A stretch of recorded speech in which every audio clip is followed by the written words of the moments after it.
Good afternoon दोस्तों। Friends, हमने जो है CSR के रिगार्डिंग जो भी डिस्कशंस थे, जो भी बातें थी, वो लगभग हमने इम्प्लीमेंट अभी डिस्कस कर लिया है पिछले 3-4 क्लासेस में। अब जो ये हमारा क्लास है, ये CSR के मेन प्रोविजन जो थे, क्योंकि उसे हम डिस्कस कर चुके हैं, तो अब जो मिसलेनियस प्रोविजंस हैं उसके रिगार्डिंग हम यहाँ पे डिस्कशन करेंगे और ये हमारे CSR रिलेटेड लास्ट क्लास जो है होगा। तो सबसे पहले जो मिसलेनियस प्रोविजन में है वो हम डिस्कस करने जाते हैं। आपने ये चीज देखा होगा कि CSR प्रोजेक्ट्स के बारे में तो आपने ये सुना और आपने पढ़ा कि 2% of the average profits of the immediately preceding 3 financial years हमें CSR में खर्च करना है। आपने ये भी देखा कि CSR के लिए हम एजेंसी हायर कर सकते हैं या खुद कर सकते हैं। आपने ये भी देखा कि CSR के लिए हम एनुअल एक्शन प्लान्स बनाएंगे। आपने ये भी देखा कि CSR जो है उसकी इम्प्लीमेंटेशन, उसकी मॉनिटरिंग, ये सारी चीजें हम करेंगे। तो दोस्तों, किसी भी CSR ये भी हमने पढ़ा कि CSR के तहत जो प्रोजेक्ट होगा वो 1 ईयर का होगा या स्मॉल प्रोजेक्ट्स होंगे या जो मल्टी ईयर प्रोजेक्ट्स भी होंगे, और जिसे हम ऑनगोइंग प्रोजेक्ट्स बोलते हैं। ये सारी चीजें हमने यहाँ पे डिस्कस किया है। But whether these projects, completion of the provision, implementation of these provisions, whether it requires certain expenses or not, तो ऐसे केस में ये हम सभी लोग जानते हैं कि किसी भी चीज को पूरा करने के लिए कुछ न कुछ तो खर्च लगते ही लगते हैं। तो क्या उन खर्च को हम CSR का हिस्सा मानेंगे या नहीं मानेंगे? यदि हम CSR का हिस्सा उन्हें मानते हैं तो कितना मानेंगे? तो उसके लिए सबसे पहला जो है यहाँ पे क्या दिया हुआ है, एडमिनिस्ट्रेटिव ओवरहेड्स। ये एडमिनिस्ट्रेटिव ओवरहेड होता क्या है? तो दोस्तों, ये एडमिनिस्ट्रेटिव ओवरहेड जो होता है, ये चीज क्या होता है कि जो CSR के रिगार्डिंग, CSR के इंप्लीमेंटेशन के रिगार्डिंग जो खर्चे होते हैं उसे हम एडमिनिस्ट्रेटिव ओवरहेड कहते हैं। ये क्या होता है कि यहाँ पे कहता है कि इसमें किन किन खर्चों को हम इस एडमिनिस्ट्रेटिव ओवरहेड में इंक्लूड करेंगे। तो यहाँ पे दिया हुआ है जो जनरल मैनेजमेंट है और एडमिनिस्ट्रेशन है, उसे हम इस खर्चों में डालेंगे। दूसरी बात कहता है exclude expenses directly incurred on the CSR projects for what? For designing, implementation, evaluation and monitoring. तो इन खर्चों को हम इसमें एडमिनिस्ट्रेटिव ओवरहेड में नहीं लेंगे। तो लेंगे किसे? जो जनरल एडमिनिस्ट्रेटिव मैनेजमेंट है या एडमिनिस्ट्रेशन के खर्चे हैं उन्हें ही हम लेते हैं। एडमिनिस्ट्रेटिव ओवरहेड की बात करें तो ये कितना होगा? तो जो टोटल CSR का आपका एक्सपेंडिचर होगा ड्यूरिंग द फाइनेंशियल ईयर, उसका सिर्फ और सिर्फ 5%। यानी कि यदि आपने 1 लाख रुपए का खर्चा किया है, 100 रुपए का खर्चा आपका CSR है तो 5 रुपए, 10,000 का है तो 500 रुपए, लाख का है तो 5,000 रुपए, 1 करोड़ है तो 50,000 रुपए, यानी जो भी उसका 5% बनता है वो ही लिया जाएगा।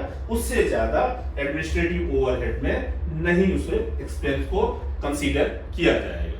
अब बात आती है क्या? Surplus arising out of the CSR activities. भाई, पहले भी हमने ये देखा कि CSR में हमने अपना प्लान तो बना लिया, CSR में प्लान हमने बना लिया, उसमें हमने एक एक्सपेंस जो है सो वो हमने बजट कर दिया कि हम इतना पैसा जो है सो खर्च करेंगे। लेकिन पता क्या चला कि आपके पास पैसे बच गए हैं, अनस्पेंट अमाउंट है, आपने वो कंप्लाई कर लिया या नहीं क्या, व्हाटएवर जो भी चीजें हैं आपने वहां पे किया, तो और उसके पास पैसे आपके पास बच गए, तो any surplus arising out of the CSR activities shall be plowed back into the same project or shall transfer to the unspent CSR account and spent in pursuance of CSR policy and annual action plan of the company, or transfer such surplus amount to a fund specified in Schedule 7 within the period of 6 months of the expiry of the financial year।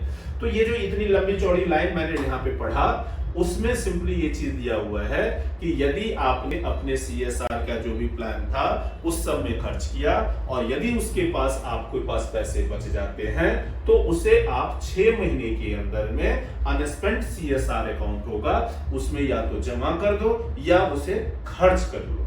Sidhi simple सा ये चीज है कि क्या कहता है, plot back into the same project और shall be transferred to the unspent CSR account and spent in pursuance of CSR policy and annual action plan of the company, or transfer such surplus account to a fund specified within a period of 6 months from the expiry of the financial year. तो 6 महीने के अंदर में आपको क्या करना है, उन पैसों को CSR अनस्पेंट अकाउंट एक खोलना है और उसमें उस पैसे को जमा कर देना है।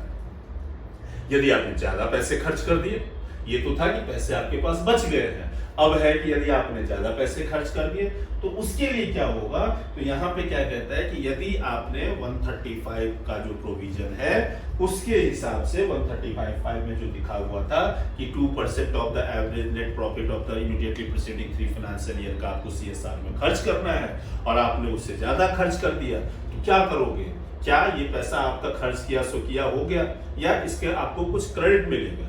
तो एक्ट कहता है यहाँ पे क्या, रूल कहता है क्या, यहाँ पे लॉ क्या कहता है कि आपको भैया क्रेडिट मिल जाएगा।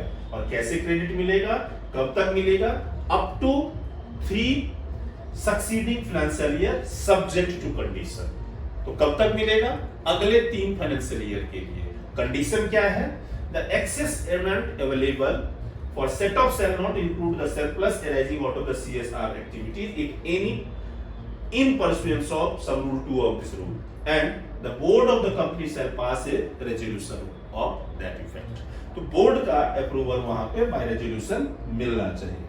अब क्या होता है कि कई बार कंपनी जो है वो कैपिटल एसेट एक्वायर करती है, इन CSR के पैसों को खर्च करने के लिए कैपिटल एसेट एक्वायर करती है। तो यहां पे कह रहा है क्या कि यदि आपने CSR के पैसे से कोई कैपिटल एसेट एक्वायर किया है, that shall be held by section 8 company और अ रजिस्टर्ड पब्लिक ट्रस्ट और registered society having charitable objects and CSR registration number. यानी कि या तो सेक्शन 8 कंपनी के पास रहेगा वो, या रजिस्टर्ड पब्लिक ट्रस्ट के पास रहेगा, या रजिस्टर्ड सोसाइटी के पास रहेगा, जिनके पास क्या है, जिनके पास चैरिटेबल ऑब्जेक्ट होगा और CSR का रजिस्ट्रेशन नंबर होगा। Beneficiary of the said project in form of self help groups, collective entities, a public authority. तो इनके पास आपने जो कैपिटल एसेट एक्वायर किया है CSR प्रोजेक्ट के पैसे से, वो इन्हीं लोगों के पास होगा।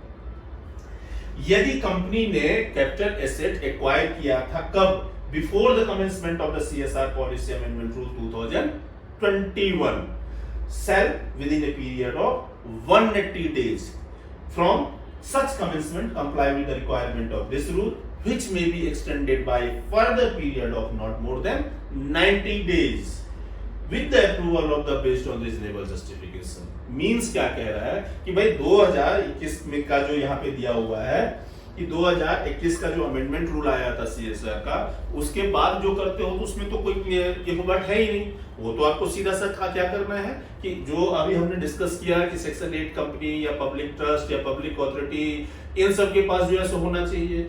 यदि उससे पहले आपने किया था, यदि उससे पहले आपने 2021 का जो अमेंडमेंट आया हुआ था, उससे पहले आपने कैपिटल एसेट CSR के पैसे से एक्वायर किया हुआ था, तो उसे क्या करोगे, with in 180 days of such commencement, यानी जिस दिन ये अमेंडमेंट आया उसके 180 दिन के भीतर में इसे उन ऑर्गेनाइजेशंस को आप ट्रांसफर कर दोगे। यदि नहीं कर पाते हो 180 डेज के भीतर, तो आपको एक रीजनेबल जस्टिफिकेशन देना पड़ेगा, बोर्ड से अप्रूवल लेना पड़ेगा और फिर आपको फर्दर एक्सटेंशन 90 डेज का मिलेगा कि आप इन्हें ट्रांसफर कर दो। अब बात कर रहे हैं ऑनगोइंग प्रोजेक्ट की, क्योंकि ये तो थे नॉर्मल जो वन ईयर के चलते हैं, ऑनगोइंग प्रोजेक्ट नहीं होते हैं। ऑनगोइंग प्रोजेक्ट किसे कहते हैं ये हम पहले ही देख चुके हैं, डेफिनेशन जो है so rule 2I of CSR rule में। अब कहते हैं कि रूल 5(2) क्या कहता है, CSR कमिटी वही एनुअल एक्शन प्लान अपना जो है सो वो फॉर्मुलेट करेगी, जिसमें modalities of utilisation of funds and implementation schedules for the programmes और प्रोजेक्ट्स और प्रोग्राम्स होगा। Further as per rule 4(6) of the CSR rules, in case of ongoing project, यहाँ पे क्या कहता है, obviously the board of the company shall monitor the implementation of the project with reference to the approved timeliness and year wise। ये सब चीज तो हम लोग पहले ही डिस्कस कर चुके हैं कि बोर्ड का काम है कि जो बोर्ड की रिस्पॉन्सिबिलिटी है कि वो इसको जो सब मॉनिटर करता रहेगा। The CSR committee and the board should be applied periodically। ये सारी चीजें हम लोग CSR मॉनिटरिंग के बारे में भी डिस्कस कर चुके हैं। स्पेंडिंग की बात करें, अनस्पेंट अमाउंट होगा ऑन गोइंग प्रोजेक्ट का, उसका क्या होगा, तो यहाँ पे क्या चीज कहता है, if the company fails to spend the CSR target the board in its report shall, वो तो बोर्ड और रिपोर्ट में सारी बातें सीएसआर से रिलेटेड कि पैसा अधिक किया खर्चा तो, कम किया खर्चा तो, पूरा किया तो, कैसे किया, वो सारी चीजें बोर्ड रिपोर्ट में तो आती ही आती है। अब यहाँ पे कहता है कि unspent amount related to ongoing project, unspent amount relating to an ongoing project shall be transferred by the company within a period of 30 days, वहां क्या था 180 days from the end of financial year to a special account, unspent CSR account for that financial year in any scheduled bank, and such amount shall be spent by company within period of 3 financial years from the date of such transfer। यानी कि वहां पे क्या लिखा हुआ था कि with in 6 month में आपको जो है सो पैसे ट्रांसफर करने थे, जबकि यहाँ पे क्या लिखा हुआ है कि विद इन 30 डेज में आपको पैसे ट्रांसफर करने होंगे।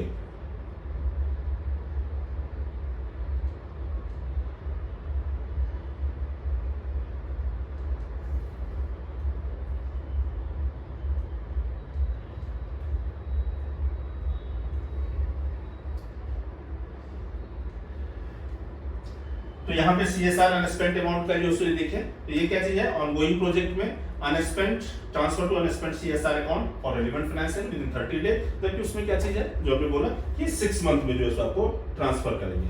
अब है पेनल्टी की बात। पेनल्टी सीएसआर रूल में भी जो है सो अमेंडमेंट्स है। पहले जो था पेनल्टी के बारे में, वो पहले क्या अप्रोच था, कंप्लाई और एक्सप्लेन, जो कि अब क्या आया है कंप्लाई और सफर, यानी कि टू कंप्लाई और पे। पहले क्या था कि आप कंप्लाई करो, नहीं करते हो तो आपको बताना पड़ेगा।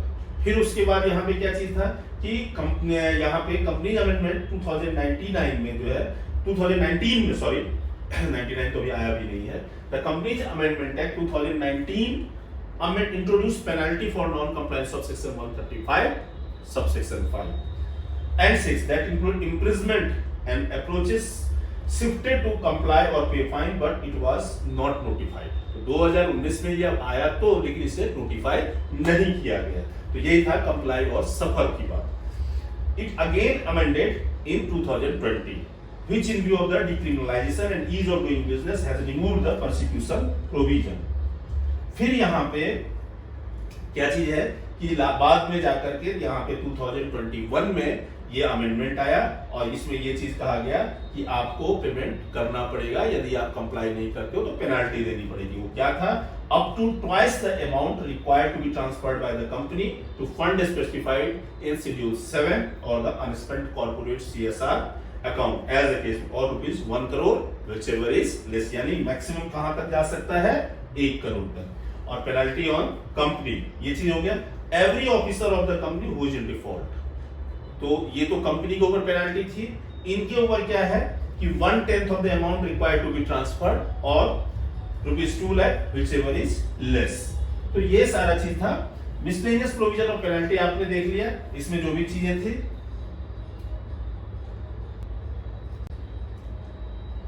अब रजिस्टर्ड ट्रस्ट है, ये चीज हम लोग जानते हैं कि रजिस्टर्ड ट्रस्ट क्या है, self committed to make modification. CSR reporting, CSR reporting जो होगी तो पीएस में प्रिपरेशन ऑफ सीएसआर रिपोर्ट, ये सीएसआर रिपोर्ट तैयार किया जाएगा और इसे बोर्ड रिपोर्ट का एक हिस्सा बनाया जाएगा और बोर्ड रिपोर्ट में इसे अनेक्स किया जाएगा। फॉरेन कंपनी के केस में the balance sheet filed under section 381B shall contain an annual report on CSR containing particulars। अब बात करते हैं इम्पैक्ट असेसमेंट और the CSR projects in terms of provision of rule 83 of the companies corporate social responsibility rules 2014। Companies with average obligation of ₹10 crore और मोर, यानी कि जिसको average अपने जो है जो सीएसआर ऑब्लिगेशन है पिछले 3 साल में इमीडिएटली प्रीसीडिंग 3 फाइनेंशियल ईयर में 10 करोड़ या इससे ज्यादा का खर्चा करना है, shall undertake impact assessment through an independent agency of their CSS projects having outlay of ₹1 crore or more which have been completed not less than 1 year before undertaking the impact। यानी कि क्या कहता है कि यदि किसी कंपनी को पिछले 3 साल में 10 करोड़ का सीएसआर प्रोजेक्ट जो है वो इनकी मैंडेटरी ऑब्लिगेशन में आता था, तो उसे इनको किसी थर्ड पार्टी के थ्रू इम्पैक्ट असेसमेंट कराना होगा ऐसे प्रोजेक्ट के लिए जो कि 10 करोड़ टोटल बर्डन था और कोई ऐसा प्रोजेक्ट जो 1 करोड़ या उससे ज्यादा का है, which have been completed not less than 1 year before undertaking the impact study। तो उस केस में उनको 1 साल नहीं हुआ है अभी पूरे हुए, तो उन्हें क्या करना पड़ेगा, इम्पैक्ट असेसमेंट कराना पड़ेगा, और इसे जो है सो बोर्ड के सामने रखा जाएगा और ये CSR रिपोर्ट का एक पार्ट बनेगा। ऑब्वियसली ये जो है सो एनुअल रिपोर्ट का भी पार्ट होगा। Company undertaking impact assessment may book the expenditure towards CSR for that financial which shall not exceed 2% of the total CSR expenditure for that financial year और 50 lakh which year is higher। तो यहाँ पे क्या कहते हैं कि जो impact assessment के लिए आपने जो खर्चा किया है वो इनका जो भी CSR का जो है एक्सपेंडिचर होगा उसका 2% या 1 लाख रुपया, sorry 50 lakh rupees which ever is higher, वो इसमें बुक किया जाएगा CSR expenditure. Website disclosure rule 9 क्या कहता है CSR रूल का, कि the board of the directors shall ensure essential disclosure of the following on the website of the if any, यदि कंपनी के पास अपना वेबसाइट है तो the composition of the CSR committee, CSR policy and projects approved by the board.